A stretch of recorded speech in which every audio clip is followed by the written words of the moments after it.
नमस्कार दोस्तों, मैं advocate Vishnudhari Singh legal channel में आप सभी दर्शकों का स्वागत करता हूं। दोस्तों, आज रविवार है। जैसा कि आप जानते हैं, प्रत्येक रविवार को मेरा क्वेश्चन आंसर सीरीज होता है दोस्तों। तो आइए एपिसोड के माध्यम से आपके चुनिंदा प्रश्नों का उत्तर मैं देने का प्रयास करूँ। पहला प्रश्न है अश्वनी पठानिया साहब का। इन्होंने अपने प्रश्न में कहा कि पत्नी के नाम पर ज़मीन है, लेकिन ज़मीन खरीदने का पैसा पति ने दिया।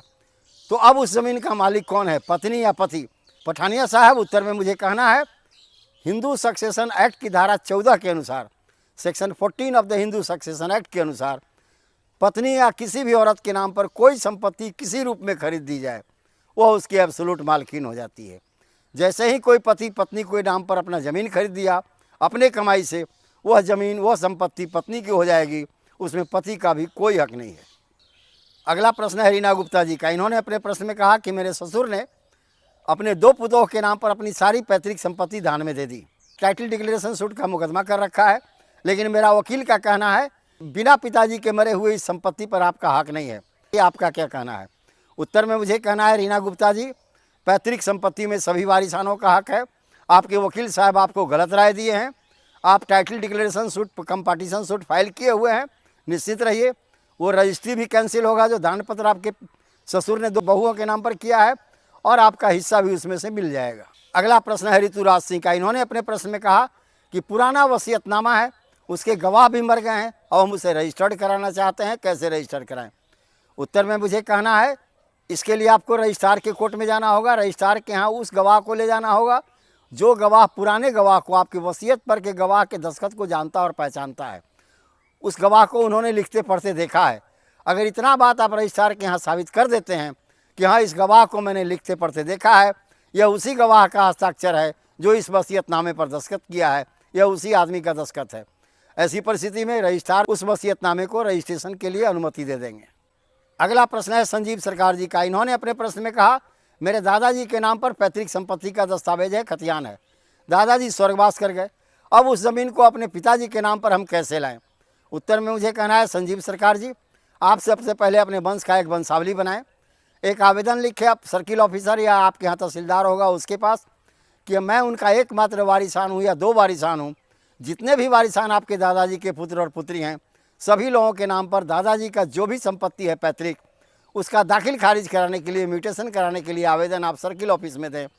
जाँच करने के उपरांत सर्किल महोदय, सर्किल ऑफिसर या तहसीलदार महोदय आपके पिताजी के नाम पर या अगर आपके चाचा हैं तो उनके नाम पर भी दादाजी के सारे पैतृक संपत्तियों का दाखिल खारिज कर देंगे, यानी इन लोगों का भी नाम चढ़ जाएगा। अगला प्रश्न है कबाड़ी क्रिएशन का। इन्होंने अपने प्रश्न में कहा कि किसी वंशावली में बेटी का नाम रहता है या नहीं। अगर किसी वंशावली में गलती से बेटी का नाम नहीं है तब क्या होगा, और बेटी कोर्ट में पहुंच जाती है तब क्या होगा? उत्तर में मुझे कहना है कबाड़ी क्रिएशन साहब, बेटा हो या बेटी, वंशावली में नाम तो देना है।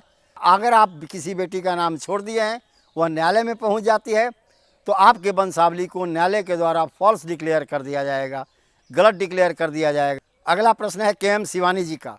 इन्होंने अपने प्रश्न में कहा कि एक ज़मीन पर 2 पक्षों के बीच में न्यायालय में मुकदमा चल रहा है, तो क्या इस मुकदमे में प्रतिवादी जो दूसरा पक्ष है वह भी इंजेक्शन ऑर्डर के लिए, स्टे ऑर्डर के लिए न्यायालय में आवेदन दे सकता है? उत्तर में मुझे कहना है इंजेक्शन ऑर्डर के लिए या जिसे आप स्टे ऑर्डर कहते हैं, उसके लिए पिटीशन आइदर पार्टी, यानी आप प्लेंटिफ हो तब भी या प्रतिवादी हो, डिफेंडेंट हो तब भी, दोनों में से कोई पक्ष न्यायालय में दे सकते हैं। वह पक्ष जो ज़मीन पर कब्जे में है निश्चित तौर पर इंजेक्शन ऑर्डर के लिए पिटीशन न्यायालय में देगा, चाहे वो वादी हो या प्रतिवादी। अगला प्रश्न है सिंहासन यादव जी का। इन्होंने अपने प्रश्न में कहा कि एक पिता अपना पैतृक संपत्ति बेचकर दूसरे जगह ज़मीन खरीद लेता है, तो यह दूसरे जगह जो ज़मीन खरीदा गया, यह संपत्ति कौन संपत्ति कहलाएगी, पैतृक संपत्ति या स्वअर्जित संपत्ति? सिंहासन यादव जी, उत्तर में मुझे कहना है यह स्वअर्जित संपत्ति नहीं कहलाएगी, यह पैतृक संपत्ति कहलाएगी। चूँकि इस संपत्ति को खरीदने में जो पैसा लगा है वह पैतृक संपत्ति बेच कर लगा है, इसीलिए यह पैतृक संपत्ति कहलाएगी। तो धन्यवाद दोस्तों, यहीं पर मेरा क्वेश्चन आंसर सीरीज अब समाप्त हुआ। अब विशेष अगले वीडियो में, अगर क्वेश्चन आंसर सीरीज का यह एपिसोड आपको पसंद आया तो आप इसे लाइक करें, सब्सक्राइब करें और शेयर करें। धन्यवाद।